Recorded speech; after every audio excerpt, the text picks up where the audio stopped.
को ग्रहण करते हुए वो सम्यक योगी जब उनके ऊपर कोई उपसर्ग हो जाता है तो किंचित भी विचलित नहीं होते हैं।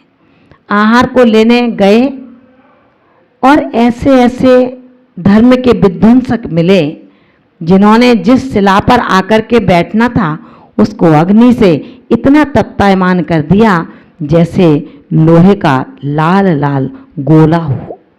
साधु को क्या पता, रोज बैठते हैं, आज भी बैठ गए।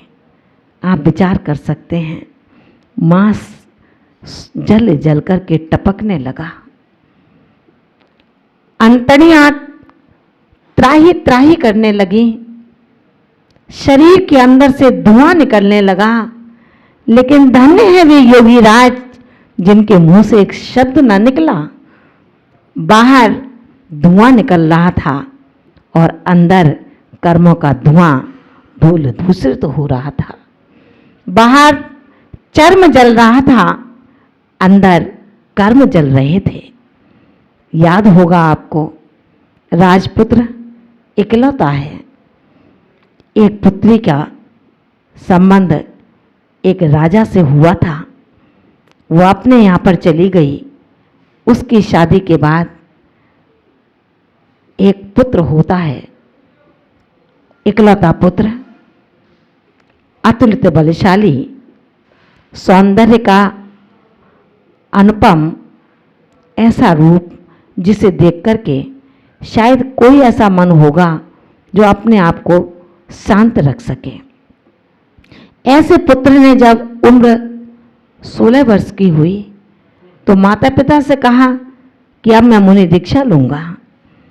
माता पिता ने कहा, बेटा हमारा भी तो ध्यान रखो, कौन है हमारे आगे पीछे, तुम अकेले एक राजपुत्र हो, अब तुम युवा हो गए हो, अब मुझे तुम्हें युवराज पद पर आसीन करना है। मालूम है उस युवा पुत्र ने क्या कहा? उसने कहा कि हे पिताजी, अगर युवराज ही बनाना है तो मुझे शाश्वत सिद्धालय का युवराज बनाओ ना। इस सिंहासन का युवराज बना करके भला क्या होगा? जब कोई दूसरा पुत्र होगा तो उसको युवराज बनाना पड़ेगा, आपको अपना सिंहासन मेरे नाम करना होगा। ये सारी व्यवहारिक औपचारिकताओं को हम और आप क्यों करें? मुझे आज्ञा दें, मैं जाऊंगा और मुनि दीक्षा को ग्रहण करूंगा। ध्यान रखना, सुधीर साहब को उस राजपुत्र ने, उसके घर में शायद कोई कमी नहीं थी। एक बार सर्वे कर लेना आप लोग, किसी राजपुत्र को राजघराने में आपके घर से ज़्यादा ही मिलेगा। फिर भी ऐसे धर्म विध्वंसी गुरुद्रोही जब ये कहें कि कुछ नहीं था इसलिए समाज की रोटी तोड़ने आया है, तो शायद ये बात उन तपोनिष्ठ के लिए, रत्नत्रयधारियों के लिए शोभास्पद प्रतीत नहीं होती है। मुनिराज बनने से पहले पुत्र से कहा, उस देह को जन्म देने वाले जनक जननी रूप राजा रानी ने, कि बेटा तुम कितने सौंदर्य के अनुपम खजाने हो, तुम हमें छोड़ करके चले जाओगे, हमारा मन कैसे लगेगा और कौन संभालेगा इस इतने बड़े राज्य का शासन? कौन होगा इसका उत्तराधिकारी? उस 16 वर्षीय राजपुत्र ने कहा, पिताजी मैं मानता हूँ आपकी बात सत्य है, लेकिन क्या आप मेरी बात का जवाब दे सकते हैं? आपका ये छोटा सा राज्य और शाश्वत नहीं है, नश्वर है। इस पर दूसरा बलशाली राजा कभी भी चढ़ाई करेगा तो आपके राज्य को हस्तगत कर लेगा, आपको राज्य विहीन कर देगा।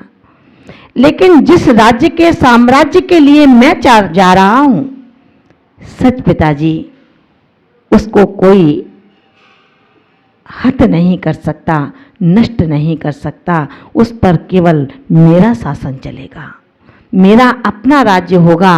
और वो कौन है? वो मेरा आत्मनगर है। उस आत्मनगर में जब मैं प्रवेश करूंगा, मेरा आत्म राजा मुझे मिल जाएगा।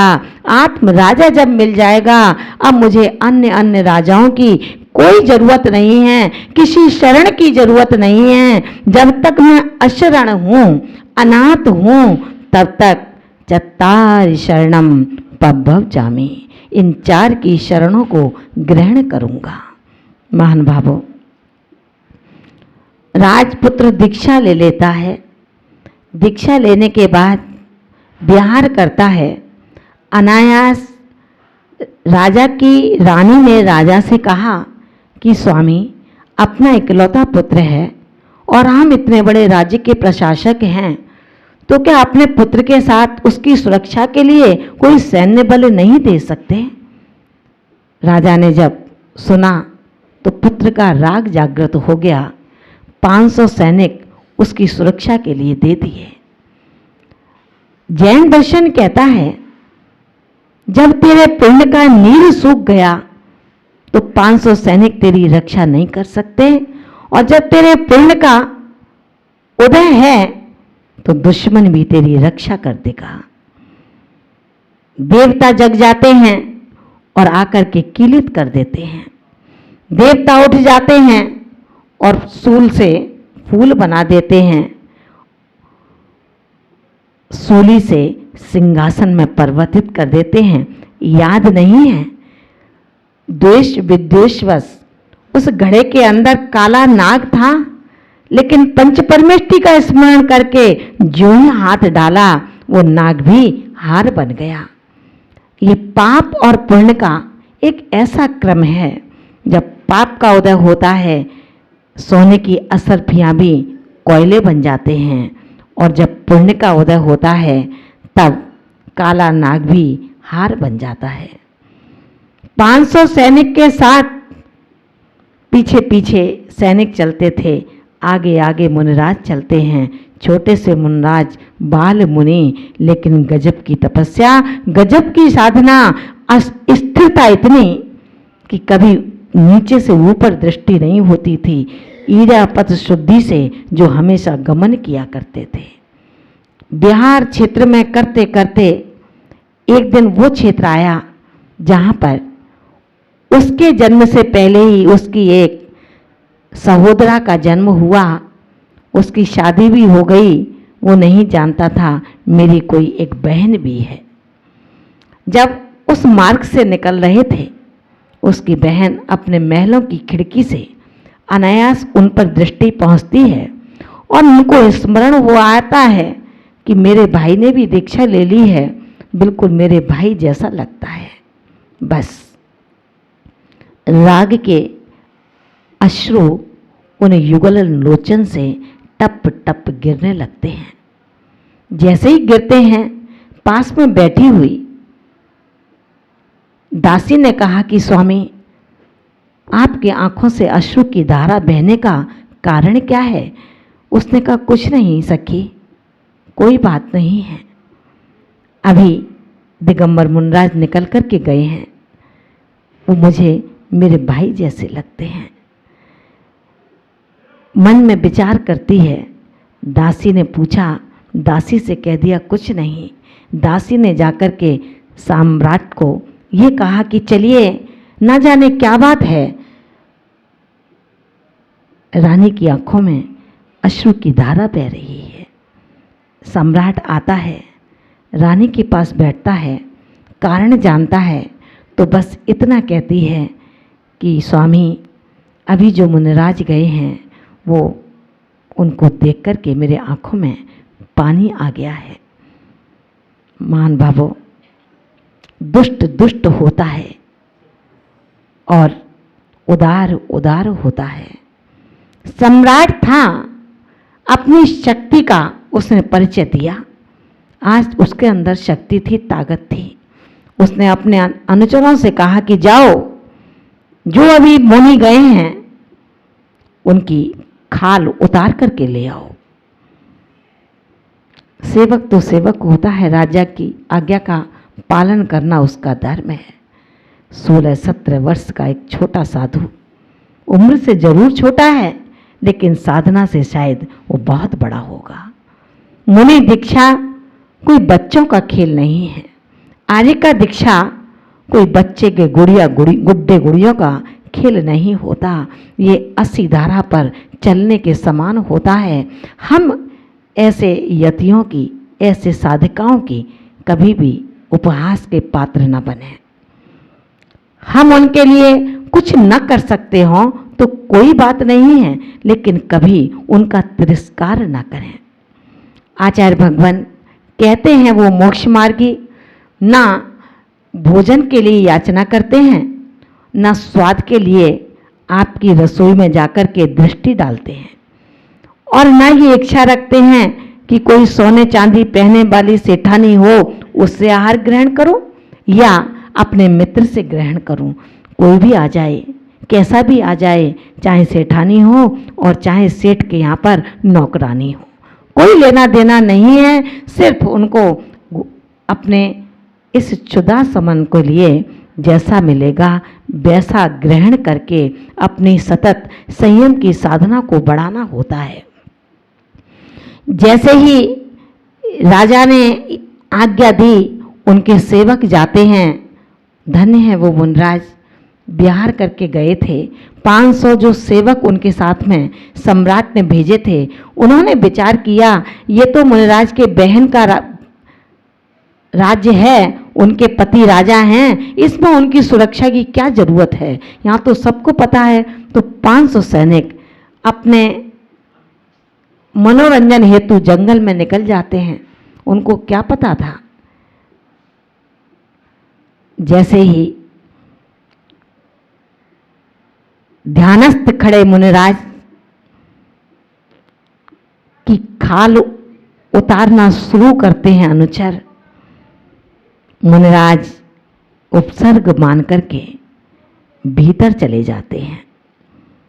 भीतर जंगल में कोई कमरा नहीं था, भीतर जंगल में कोई महल नहीं था, उनके पिताजी ने दिया था।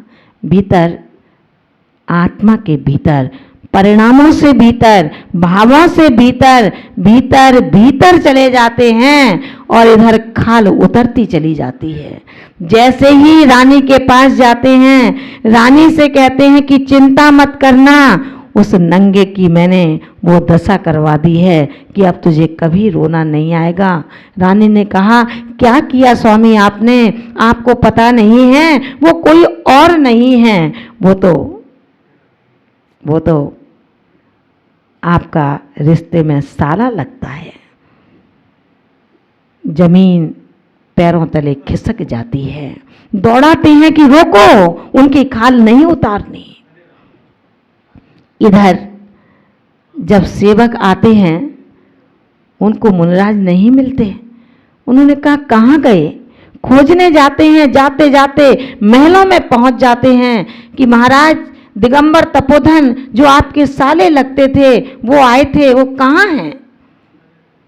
महान भावों, कितना दुष्ट होता है अहंकार का बल, जरा विचार करना। यह अहंकार का बल जीने नहीं देता, यह अहंकार का बल झुकने नहीं देता, यह अहंकार का बल सत्य का अन्वेषण नहीं करने देता।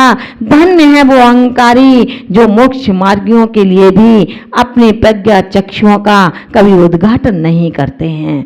अपने बाहुबल पर इतना दंभ, आदेश दिया और कार्य शुरू हो गया। अब क्या होता है, जैसे ही सैनिकों को दौड़ाया, वहां पता लगता है कि जो पहले सेवकों को आदेश दिया था वो उनकी खाल को लेकर के राजा के पास लेकर के आ रहे हैं। महान भावों, खाल उतरती गई और वो भीतर चलते गए। उस राजकुमार को, जो शरीर से कोमल था लेकिन अपनी दृढ़ता से कोमल नहीं था।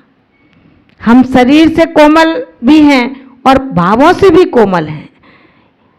आप विचार करना, राजकुमार, राजमहलों में रहने वाला वो कुमार, युवा कुमार जिसकी छोटी उम्र, इकलौता पुत्र, संसाधनों में जिसने अपने भौतिक जीवन को जिया होगा, आज उसकी खाल उधेड़ी जा रही है। चीखा नहीं, चिल्लाया नहीं, अनुचरों को याद नहीं किया और ये भी नहीं कहा मैं अमुक राजा का पुत्र हूं। संबंध तो खत्म ही हो गए थे ना। संबंध में अब कोई भेद नहीं बचा था, अभेद दृष्टि का जिसका उद्घाटन हो चुका था। आज तक वो द्वैत में था जब तक दीक्षा नहीं लिया था। जब दीक्षा को ग्रहण किया, अद्वैत परपाटी में जिसने अपने आप को समर्पित कर दिया था। राजा को जब पता लगता है पश्चाताप का कोई सार नहीं मिलता। ऐसे हमारे कनक कुमार नाम के वो मुनि केवल ज्ञान को प्राप्त हो जाते हैं। केवल ज्ञान प्राप्त करने के बाद शरीर जैसा का तैसा हो जाता है, लेकिन उन पापियों ने, धर्मद्रोहियों ने अपना नाश कर लिया। इस पर्याय का भी और अगली अगली पर्यायों का भी। आचार्य भगवंत कहते हैं जो स्वभाव से पवित्र हैं उन साधुओं के लिए हमें शुद्ध आहार और शुद्ध व्यवहार का इस्तेमाल करना चाहिए। हमारा आचार विचार भी शुद्ध होगा, तभी हम उनके इस चर्या का निर्वाह करा सकते हैं। ऐसे वो तपोधन न अपने शरीर का श्रृंगार करते हैं, ऐसे वो तपोधन न अपने लिए कुटिया बनाते हैं, ऐसे वो तपोधन न अपने लिए किसी से कुछ कहते हैं। माँ इस देह की स्वरूप को जानकर के जिन्होंने वैराग्य को धारण किया है, आचार्य भगवान ने कहा है स्वभाव तो सुचो काओ रत्नत्रय पवित्र थे। जो काया स्वभाव से शुचि है, पवित्र है, अशुचि है, जो स्वभाव से अशुचि है लेकिन रत्नत्रय पवित्र थे, रत्नत्रय से पवित्र होती है। उस रत्नत्रय को धारण किया था उन तपोधनों ने, जिसके लिए उन धर्मद्रोहियों ने, उन रागियों ने पत्नी के आंखों में आंसू आया क्यों, मार दो, जला दो, रुई में लपेट दिया। कितने द्रोही थे वो। महान भावों, सत्य है कर्म का विपाक काल तो उस आत्मा का होता है, लेकिन हम और आप उसमें निमित्त तो ना बने।